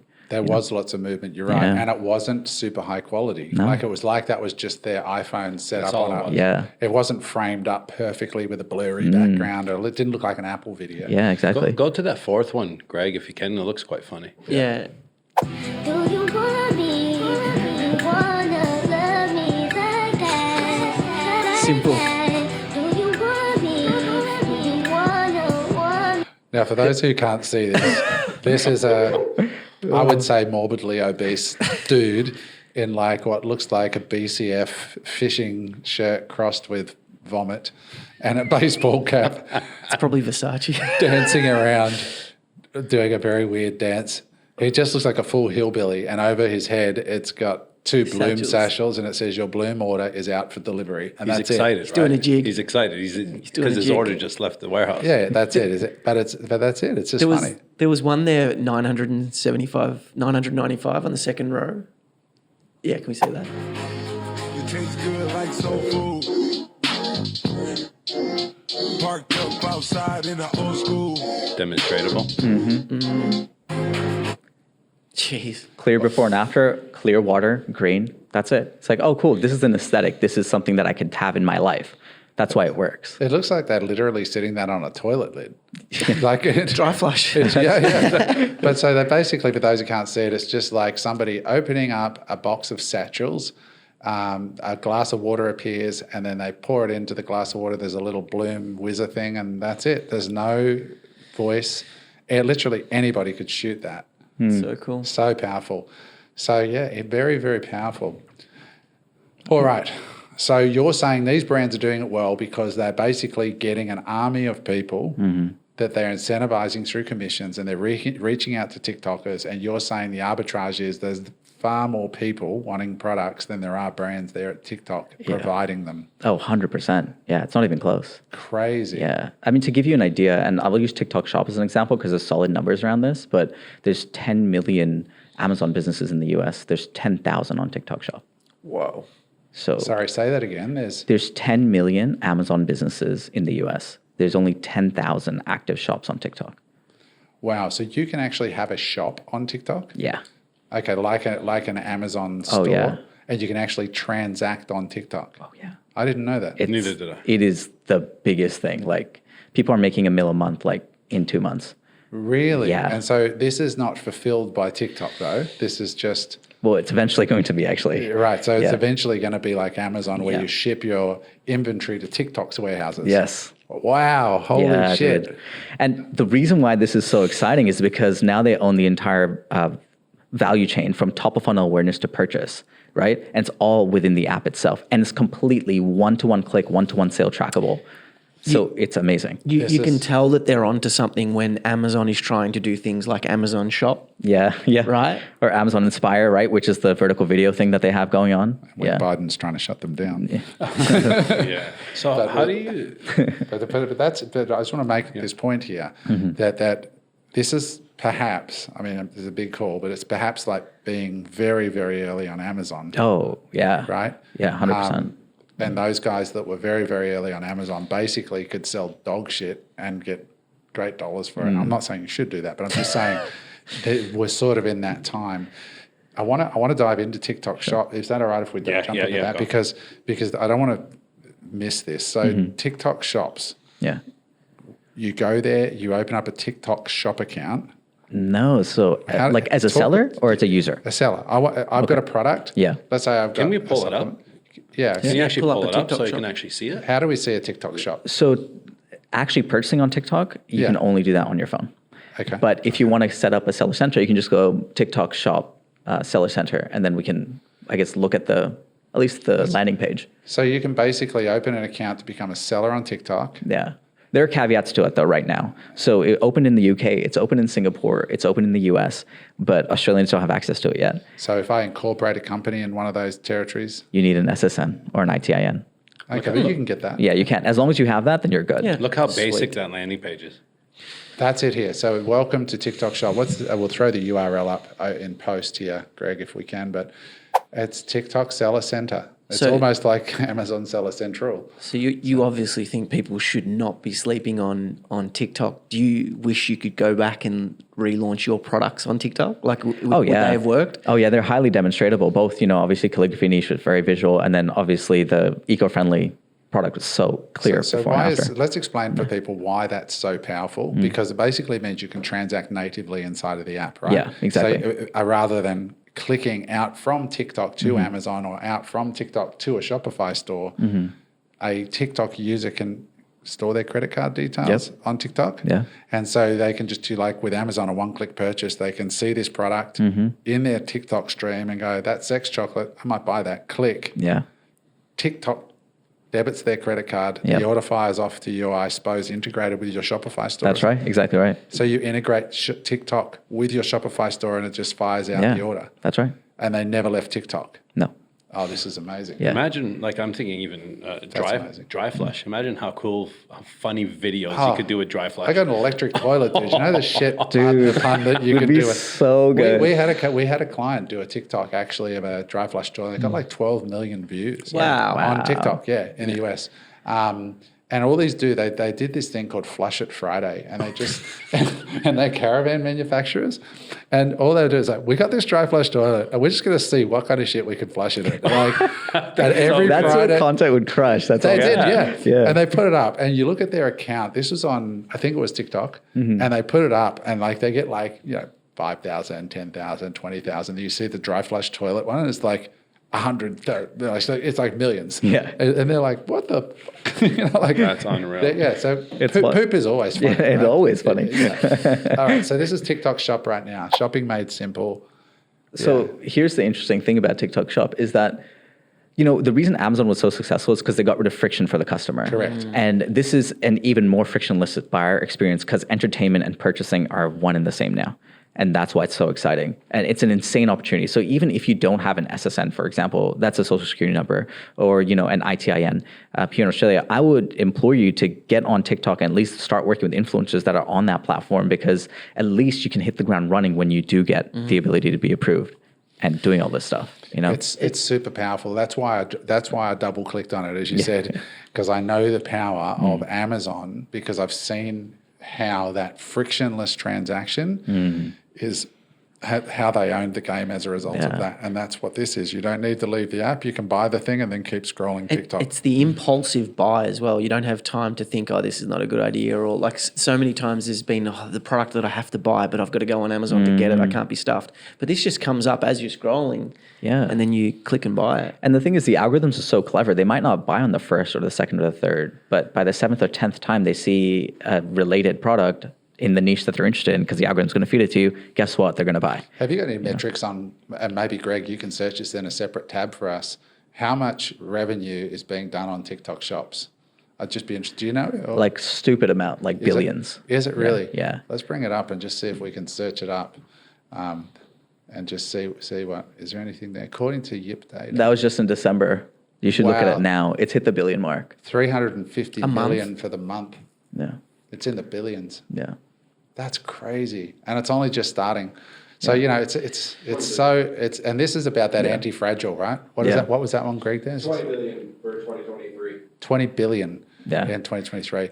So that's, I stopped counting with Amazon when I think they hit I think, I don't know, that's tiny compared to Amazon, but I imagine the growth rate of this is insane. It's insane. And that's can you just launch, when did TikTok shops launch? If you could maybe September for everyone. September? In the US, yeah. Last year, 23. Yeah. Jeez. What the? Yeah. So do you mean it launched in September, have done $20 billion? Yeah. Since oh my God. Yeah. I mean, we're talking 6 months. Yeah. 2 quarters. Everybody needs to be on here. Yeah. Like maybe not every product is going to work, right? Like that's always the important I'm nuance, glad you brought right? that up. Like it's just a reminder to us all, right? Like make sure that we pick the right platform for our product. But there's a fair case to be made that we should be looking at TikTok. And I guess like to your point there, TikTok Shop is just a fulfillment vehicle, but I feel very strongly that every brand should figure out a way to communicate their brand promise and what your brand and products do through short form content. Like that's a must. And so whether you do end up going on TikTok or TikTok Shop, doesn't matter. It's like short form content. Be great. Have an internal competency in your business to be able to communicate your brand and your product's promises in short form content. Do you think podcasts? Are there any podcasts that are putting short form clips on TikTok? Yeah, so many. Blowing up. That's a huge top of funnel awareness lever that the biggest podcasts are implementing for sure. Yeah, I'd be interesting. Can you search up, Greg, just in TikTok? Can you just put DOAC, DOAC, Diary of a CEO? Yeah, these guys crush it. I'd just be interested to see if they're on there and what they're doing, because Stephen, we're seeing Stephen this week actually when he comes to Brisbane. Oh yeah, he's got a bunch of stuff up there. 1.8 million. 2.4 million. 1.8 million followers. Look at the likes. Look at that, 14.2 million views. Mm-hmm. Yeah, 8 million views. Yeah, insane. Yeah, so there's your answer. Yeah, just crushing it. And if you are talking to Stephen, his head of like, not necessarily advertising, but like his head of social media, she's got like a couple videos Grace on Andrews. YouTube. She's amazing. Grace Andrews is a Oh beast. man, she's amazing. Like she came up with this thing where when they're doing a podcast, there's a button underneath here. When Steve's talking, he'll press the button just to let the editor know, because they're editing in real time, that this is an interesting clip that you may want to keep in mind so they can be more efficient. Like stuff like this. I'm like, whoa. There's a video on that on YouTube. Yeah. Let me ask you a question, because we actually do have some time with Stephen on Sunday night, one-on-one. What would you ask Stephen if you had the opportunity to speak to him one-on-one? What one question would you ask Stephen Bartlett? I think there's a bunch. So I might just say two, and you can pick the one that would be most useful for this clip. But I would ask, to what end is your influence for? To what end is your influence for? That's interesting. Okay, cool. We'll think about that. That's something we should think about. For those who don't know who Stephen is, he's like one of the anchors on the UK version of Dragon's Den or Shark Tank, and an extremely successful entrepreneur. He's awesome. He's incredibly smart, great guy, and he runs a great podcast called Diary of the CEO. If you haven't heard it, I think it's the fastest growing podcast in the world. And the team he has are just straight killers. Grace Andrews, who runs this, she's So amazing. good. Anyway, moving on. Questions, Eric, Mark? Do you have any questions or so many? Because at the start, Eric was like, I don't think we can talk about TikTok for long, but there's a lot to talk about there, right? I liked your point about, I think every brand needs to find a way to express their brand promise even on TikTok. Was that? In short form content. In short form It's the new elevator pitch, isn't it? Yeah. Really is. Really is. Yeah. Because in podcasting, I listened to Stephen talk about this, and he said, we meet a lot of people at the short form party, and then from where we build a deeper relationship where they'll watch our medium form content, and then they eventually come to our long form content. And that long form content, because a lot of older people go, how much relationship can you build with somebody in 3 seconds or 15 seconds or 20 seconds? That's not the point. The point is it's the top of the funnel. Yeah. And then it comes down to, the people who watch your long form, and that's where the trust gets built. That's right. Like Stephen's touring the world right now at the convention centre in Brisbane. It's sold out nationally. Thousands and thousands of people are paying, hundreds of dollars, or in our case, I think we spent $5,000 or something for the tickets we got. Right. We bought a bunch, but just because we've watched this podcast, that trust is developed through depth. Yeah. How much content do you actually have to be putting out on a channel to get traction? How many times should you be posting a day or a week? Who am I answering this for? Is this a product brand owner? Is it a personal brand person? Like. Yeah, we're talking. So let's talk MX as an example. Okay. We've got over 100,000 SKUs. We've got plenty of product. We've got plenty of influence. But getting it out there, going, okay, we're going to start a TikTok channel properly, and we're going to go out there and target these influencers. But obviously, we want to do a bit of our own content as an example, as well as getting influencers to do content as well. So if I were you, and this is only for MX, because this probably wouldn't be for brands that aren't in your position, but I would start with 2 to 4 pieces of content a day. And I would syndicate that off, the exact same piece of content on Instagram, the exact same piece of content on Facebook, the exact same piece of content on Snapchat. And as long as it's made for engagement on TikTok, that stuff will work. I think there'd be some funny stuff you could do with MX Store. Oh, 100%. The carry on in the factory, like in the warehouse, the bike 'cause carrier. You got the good looking, you got 170 young people working there. People like throwing tires at each other or having, stupid games of throwing motocross belts over, which is, I don't know, just stupid shit. I'm sure there's stupid shit. They got a lot of crazy videos that we've done in the past. Forklift races and people doing wheelies on the bike. We literally have a video of when we first got our new factory and they were setting up the racking of them ripping around. I don't know if I should be telling this. Might be a liability issue. Ripping around the factory.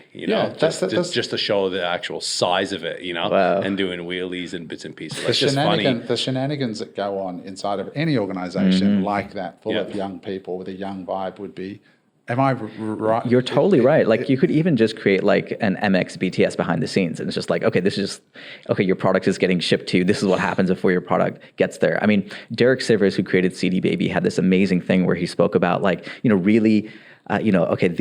CD was bought down by angels, and then let's bring that up. This letter's famous. Oh, it's amazing. Just Google it. The Derek Sivers CD Baby letter, and it just shows you there's no price, like Sivers, Sivers.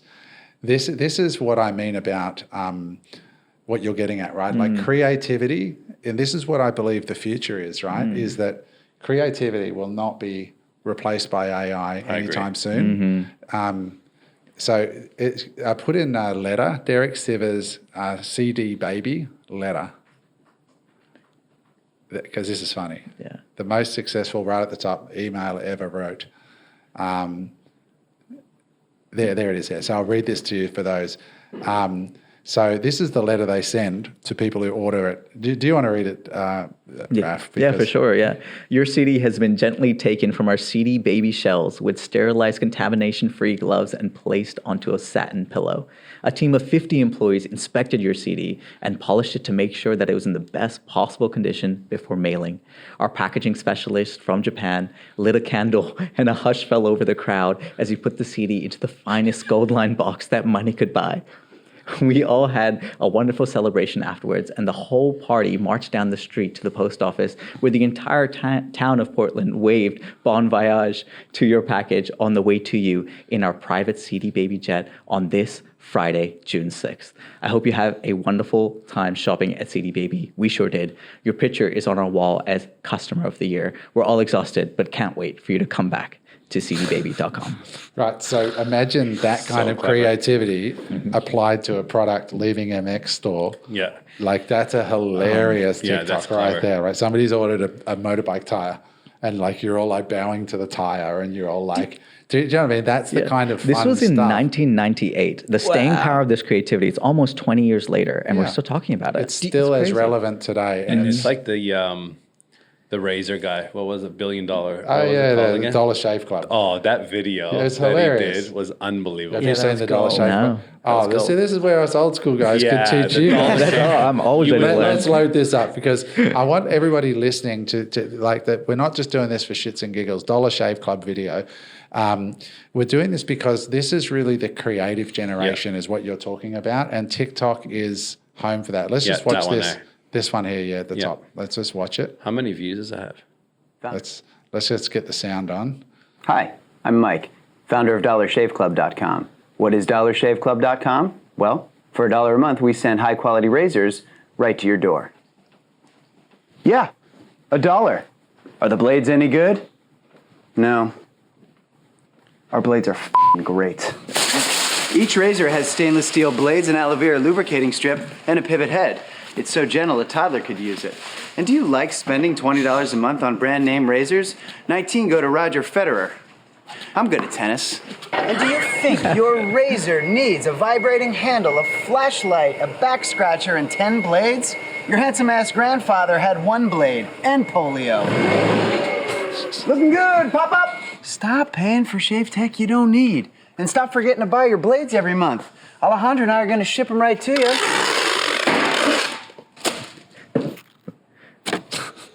We're not just selling razors. We're also making new jobs. Alejandra, what were you doing last month? Not working. What are you doing now? Working. I'm no Vanderbilt, but this train makes hay. So stop forgetting to buy your blades every month and start deciding where you're going to stack all those dollar bills I'm saving you. We are dollarshaveclub.com, and the party is on.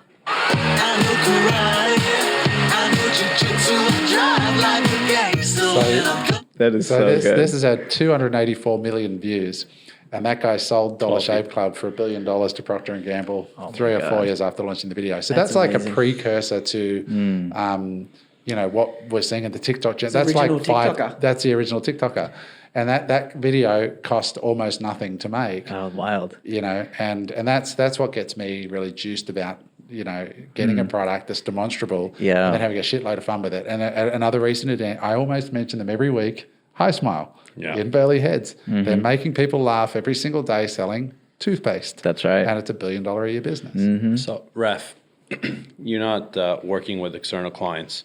Where do we find more Rafs to actually help businesses, help people on their TikTok journey? Good question. I know there's like a lot of agencies that are doing this. My issue with that is that I think it's worth having this skill set as an internal competency for your brand. Like it's that important that I wouldn't throw money at it at an arm's distance. I would figure out how to make this an internal competency. This is a theme we hear. Dan over said and the same over. thing Yeah, we hear with it over and over. ads. Because agency model is kind of broken because of the way the incentives are aligned. An agency is incentivized to get more and more clients, right? To make more and more money. And as that happens, creativity is, especially in a creative pursuit, is just harder and harder to get those people truly creative. Yeah. That's right. I think whenever you add another component to a process, you increase complexity and therefore more things can fall through the gaps. And so if you have one person focusing on 7 different brands, the likelihood of them giving the same special attention to yours is probably pretty low. Do you know what I would do? I would interview for this job and say, this is our product. It's green stuff, green protein powder.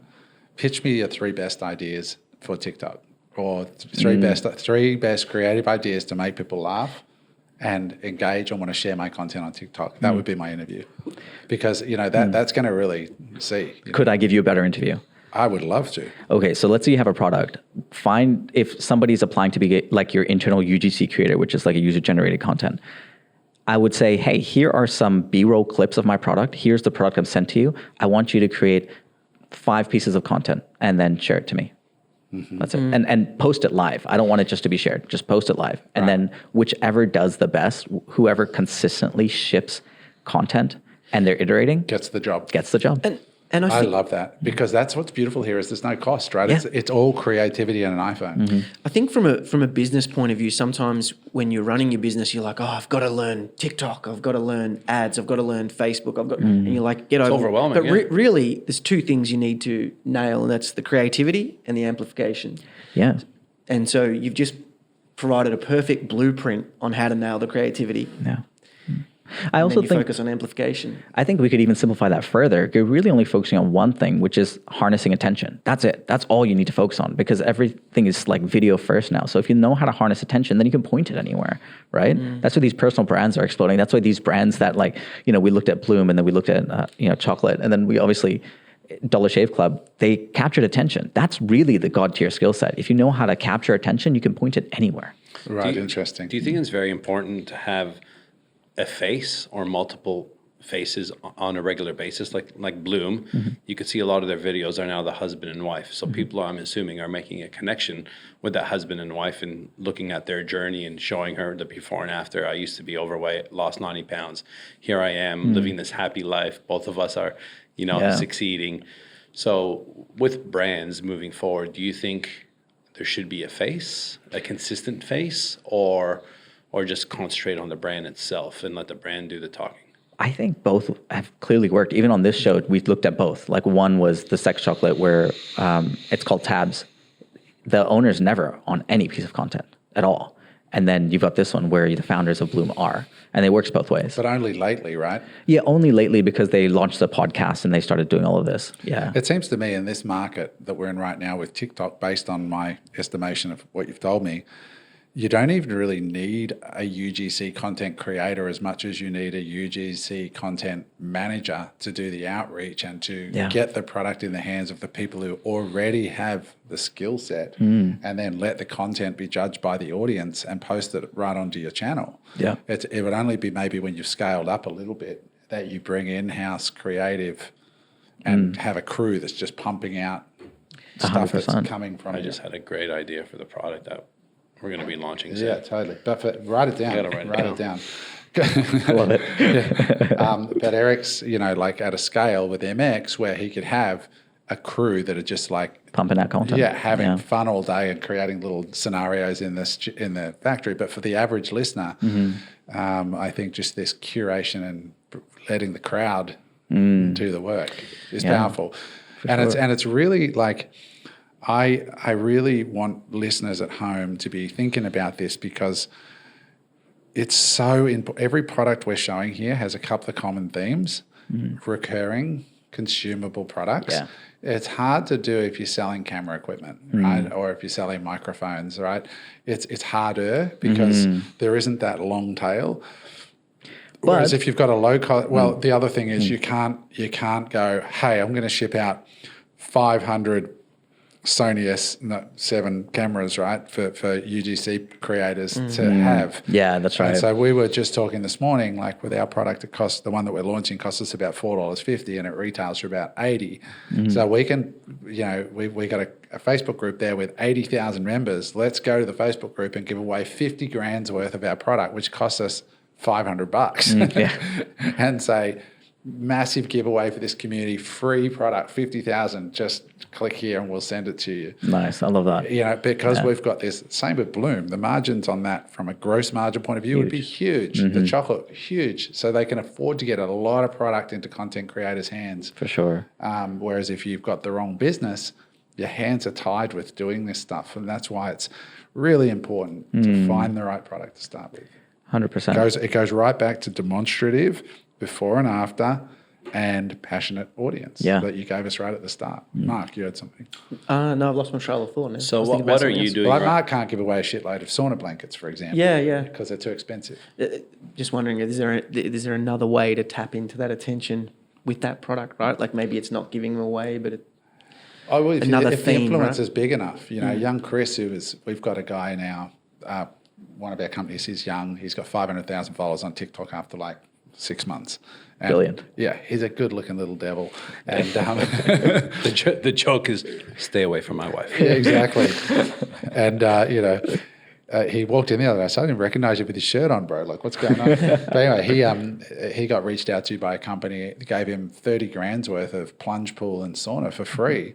And he has to do 4 posts on TikTok a year. Yeah, 4 posts. And he was like, this is the best shit ever, Wow. Yeah. Because he has the attention, That's right. And it's cool. I think like for those brands that have like higher cogs and it's a higher product, then you are going to have to be more selective. You can't spray and see what sticks. You have to be more sniper approach a little bit, but you also have content has changed. So you don't always have to have the physical product. You can have a green screen behind you and you're talking about the benefits of the sauna. And then you're like, oh, check this out in TikTok shop or the Shopify. I have this code. And so even if you don't send the product out, you're still getting, content created. Interesting. So Raf, what are you doing now? What does your world look like at the moment? I'm just scaling to supplement brands on TikTok Shop in invite-only categories, and then helping an 8-figure agency build out their TikTok Shop arm at the moment because they want that internal capability for the brands that they have. Did you say invite only? Yeah. What do you mean by invite only? So you know how in Amazon they have like gated categories? It's something similar like that in TikTok. Gated means you have to apply, right? You have to apply to TikTok. They look at you and go whether they want you or not. That's right. But is TikTok ungated for most categories now? Or is supplements and things like that gated? Most categories are open. Supplements don't really require that much. You literally just need a picture of the front of your packet and the back of your packet. Like it's no COAs, like no certificate of analysis and things like that at this point. Yeah. I mean, the opportunities are huge, like insane. So you're basically working with agencies who are now bolting on TikTok shops as part of their agency service, and you're the guy behind the scenes. Yeah, that's one thing I'm doing with that agency. But really my main focus and the thing that I'm most excited about is scaling individual, like these 2 supplement brands on TikTok and are you shop. taking equity in those brands or fees? Yeah. In the whole brand or just in the TikTok business? The whole brand. Wow.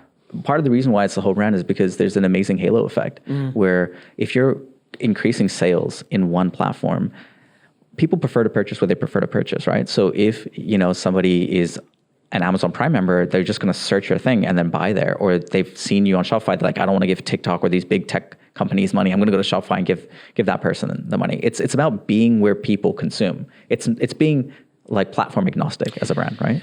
That's one of the things that we were talking about before the pod as well. Like a lot of people, we talk a lot about product businesses, but product businesses are very capital intensive. So if there's people out there that want to get into the entrepreneurial world and don't have the money to start a product business, becoming a master at something like TikTok, and you can basically have knowledge equity buy-in 100%. to really successful brands. That's an awesome strategy. So you're getting, this is a great point. So you're getting equity in these companies for your knowledge. Yeah, that's right. Like my son at the moment, I'm saying this to him because he's just left his job and wants to learn business. And I'm like, dude, make yourself an expert where if you can learn traffic, whether that's TikTok traffic and attention or Meta platform, or you will always have a job if you are great at that. Exactly right. And if you're really great at it, companies will give you a piece of the business. That's where it's heading, and that's what's happening for you, obviously. And congratulations, it's amazing, and I hope you absolutely crush. I appreciate that, man. Thank you. Those two brands, are they startups or were they existing businesses? No, they're existing. Yeah, and that was part of a prerequisite for me. It's like, it's a lot easier to steer a car that's moving than one that's standing still because you're not finding the inertia of getting from 0 to 1. How big are they now, like roughly? One of them is at like $4 million a year. And then the other one is just hitting the 7-figure mark. And is your incentivization for everything above a floor? Or Yeah. Above, okay. So everything above 4 million, you get a cut sort of thing. Yeah, and it's not just... So you remember I said earlier on I was looking for a brand that had, information products as well as supplement products, right? Because I like that mix. And so I'm getting the benefit across the board for those pieces. For both. Yeah, because nothing exists in a silo, right? And everything has this positive ripple effect across. There's a strategy for high ticket items like sauna blankets and things like that. You can sell information or you can give away information. Oh man, I'm so glad you mentioned this because I wasn't sure whether it would come up in this conversation. But this huge trend that I'm seeing right now, and not many brands have taking this on, is really having a hybrid offer where it's the product as well as information. And then the information allows you to have the cost of acquiring a customer can be much higher, and you outcompete all your competitors because they're only selling physical products, so their COGS are fixed. But information, the cost of replication is 0 and your profit margin might be 85%. And so you can spend way more to acquire a customer, and now they're in your thing. And then that's only if you're selling information as a one-off. But let's say you sell information that's a paid community, and now you're really, really humming. And can you give us a couple of practical examples of that in the real world? So give me an example in the real world of how that might show up. So don't remember the brand's name, but I'll give it to you so that you can put in the show notes. But a gut health brand that has the probiotics for their stomach, they're selling those supplements, but they also have a program, which is a membership-based program, so that you can do not just half the pills, but entirely hit. Okay, how would I say this? The easiest way of saying it is products are a proxy for the result. And so if information can help you get the result along with the product, you're just helping the customer get what they want faster. And so that course is helping them have a better gut health, and the products are obviously aiding in that result. So are they marketing the course independently and the product on the back, and then the product independently and the course on the back? Both. So it might be an upsell saying, hey, you're buying this product, we've got the 75 days hard equivalent of the gut re-health program, and you're just selling it as another item in the cart. That's right. Is that what you mean? That's exactly right. And that just brings up your AOV, but the margin on the course on the back is all margin. That's right. So like if your average sale is like $50 for the green stuff, and then they join the 75 hard challenge for $25. That $25 is the same as what they probably made in gross profit on the product. Is that what you mean? Yeah, sort of. So you'd want to sell the course for at least $200, right? So it's like, think about the type of person that would have had to come, and I guess it depends on the product as well, but if you have a sophisticated buyer and their sophisticated like passion towards thing, right? they would have done a lot of research and a lot of consumption of information. The problem with YouTube is that you get the top part of the information, you don't get all the nitty gritty how to implement it, and you don't have accountability. And so the problem already exists in the customer's mind. And so when they come across this product, they're using this as a proxy for the result that they want. And then if you're telling them, hey, you get this, and then we're going to hold your hand for a 30-day challenge with this community of all these other people, testimonial, do this, and the guarantee of you getting there is so much higher. Got it. Right? That's interesting. So it just forms part of the funnel. Yeah. Is there a rule of thumb, product X amount, funnel, course? No, it doesn't matter. It's about the value. Yeah, it's about the perceived value, right? It's about like what is the result you're providing to your target avatar, and it has to crush. Whatever you're charging them, you need to give your customer 10x what they've paid. Otherwise, you're not in the business of a long-term business. You're not playing the infinite game like Simon Sinek talks about. You're just, what do you mean? Just like taking my people's money and then running away. You know what I mean? It needs to be. When I was at the ClickFunnels event, the year that we got a big award there in Nashville, they had this dude that was selling like a gun cleaning kit that he was literally buying from Walmart for like $16 and selling it for $70. So his literally the same kit. He was just going to Walmart buying them, and he had, would you like gun oil? And it was like to lubricate your gun, and then the gun oil was like massive margin, and they say, would you like two bottles of gun oil? And there's upselling, and the last one was like, would you like a membership to the US National Gun Association, which they made up themselves and created a badge that came along with it for $69 a year, and you got 5% off at rifle associations nationally, because they were like, they went to these big gun suppliers and said, if our community comes to you, will you give us a coupon code? They gave them a coupon code. And so they had thousands of people sign up for this gun association they just made up, and all they got was a coupon code that they did this and a little badge saying I'm a member, because they figured out people wanted to look like socially responsible gun owners, and they got a manual, like sheriffs.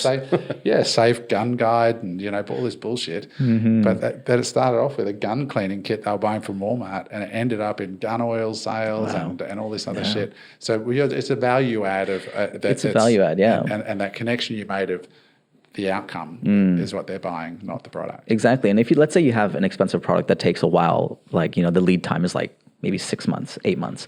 In that time, instead of sitting on your hands, you could be like, okay, what is a program that I could create, an expert I can hire to create like a 3-hour masterclass that I can split up into 4 modules.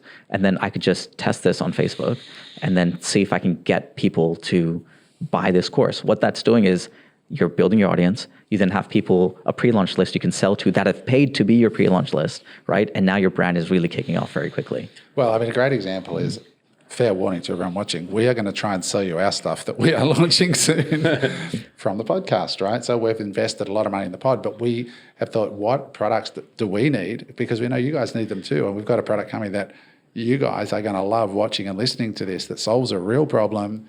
It's an awesome product. And we can't wait to launch it, but it's another example is that we're building a community first, and then the products come later. And a community, not just a light community. You guys who sat here at this point of the thing, you know us well. So we're developing trust, and that's what people don't understand about attention and audience, and why so many people invest so much time and money and effort into building attention and influence and relationship. I'm contacting Tabs Chocolate. I'm going to create a sex course on the back end of Tabs Chocolate and how to improve your sex life. Oh my God. You could, man. But this is the way you got to start thinking, right? Like if I'm Tabs Chocolate, I'm thinking, if I'm listening to this, I'm going, why are people taking it, right? They're not taking it for the chocolate.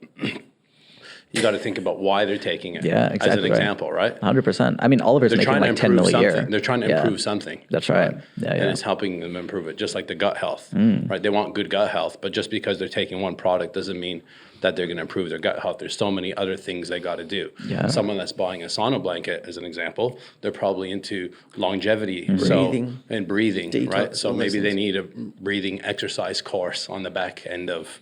Or even just a simple, hey, this is the sauna protocol used by these athletes, and this is the rationale behind it, and this is their supplement stack, and this is their sleep schedule, and this is their diet, right? That alone, you could find that information. The problem is we're drowning in information, but we have no wisdom. And so we really need a high signal to noise ratio. And you're doing these customers a service by giving them a protocol to follow so that they can actually get the result. This is all in service of the customer to get the result. That you can never lose sight of that. I honestly I love that idea. I love that idea. Yeah. I sent you a pyramid like that at the start when we conceptualized the business idea, and it was at first we were saying we want to just give away these protocols. Don't even buy our product because you can get the results for free, and then you can augment it or amplify it through the product. I love that phraseology. You've got some great. You got a great way of phrasing stuff. That this is all in service of helping the client get the result they want, and I think that's so powerful. It's really, really cool. It's a ripper. We've been going an hour and a half. Oh shit! So it's crazy. It's crazy, right? Like this is insane. So we're going to have to call it. But Raf, I would love to have you back at some point for round 2 because you've got a real depth of understanding around consumers and brands and connecting them together and being on the cutting edge. You're kind of like an Aussie Gary V with a weird accent. Thanks, man. I appreciate that. Dear Diary, I call Gary V today. With a weird accent and a better hairdo. Yeah. But you were born, like you were saying before, you're born in Saudi Arabia. That's right, I said, where's your accent from? Yeah. And, like what I love about this whole discussion is that we're talking, man, like I think about young people today. When I was a kid, my income was limited to how far I could ride my BMX bike and deliver newspapers. Like that was my means of making money. I paid 12 cents a newspaper. And so you deliver 1,000 of these things, you get $12 or something stupid anyway. And then today, like you can be sitting here, like these Mana guys that here with the other week, they got one product, they got a 12 influencers, and they're doing 1.5 million a year. Wow. And they can take money in any currency from all over the world. And the game is harnessing attention. And you look at all the directions you can take that. I mean, you look at like Jake Paul. Yeah. He's just harnessed the attention towards picking fights with people, and now he's going to fight Mike Tyson, right? Yeah, that's wild. It's just another sale, right? It's just another diversion of attention. So it's really, really helpful for us old guys, Raf, to have you in, and we appreciate it. And I've really got a lot out of this. Can you stop referring to us as old guys? I was about to. I think I'm not coming back. Honestly, if you want to talk like that, just say old guy. Exactly. Right. No, we're not old guys, Singular, but I mean, just when I hear you talking, I just hear a different voice of a different generation. Honestly, I agree. Like I'm sitting here and I'm like, what a high level of intelligence you have. Just the way you speak. It's just so good to hear. There's some really important things happening at the moment in the world, right? Like I put a post on Instagram the other day saying who here thinks life was better 20 years ago than what it is today, and like 80% said yes. And then I said, who here thinks life will be worse off or better for our children, and 95% said that it'd be worse off. I think there's a huge, and then those same people are probably bagging young people for being on TikTok and wasting their time. I think there's a huge generational gap. There is. And you can tell like you're part of that younger generation. But the reality is those 95% of people will die off in 20 to 30 years and it's gone. And the TikTokers will take over. That's it. And create the biggest productivity boom that we've ever seen through entertainment. Because it is. Like I look at my generation and marketing was Dan Kennedy, right? Yeah. Streaming headlines, manipulative sub-headlines, highlights and all that stuff. But what's crushing now is like a video that looks like shot between two airline seats of people having a normal conversation on an iPhone. Like that's such a big gap. And I love where that's going because it's way more authentic. I despise the marketing of my generation. Yeah. I love the marketing of your generation in terms of it's funny, it's engaging, it's way more authentic. It's just better. For sure. And so I can't wait to get better at this and learn this and get out of there's just something feels really icky and off about our generation's marketing. One thing that I want to say on that, sorry Mark, is that like we want to be careful that the pendulum doesn't swing too far away from what's already worked, right? So this is currently working. And the concept of being anti-fragile is to do both, right? It's like, hey, if you have this reliable lever in your business of the where you've been currently marketing, by all means continue. I mean, it'd be silly to throw the baby out with the bathwater. It's just like, hey, there's this entire ocean of attention you could take advantage of. Do that too, Do both. Do both. Don't be stuck in the past. Yeah, I was just going to say the Bob Dylan song, "Don't criticize the things that you don't understand" or something along that. And there's a massive generational shift happening with attention, cryptocurrencies, all different kinds of things. We didn't even talk about that for content creation, but round 2. Round 2. There's definitely a round 2 here. There's definitely a round 2. And you've just got to find a way to tap into it. Goodness. Pleasure. Thank you for having me. Thank you for coming in, Raf. We appreciate it, man. And I think we found a soul brother up in Brizzy, and we didn't know you're up there. So that's very cool.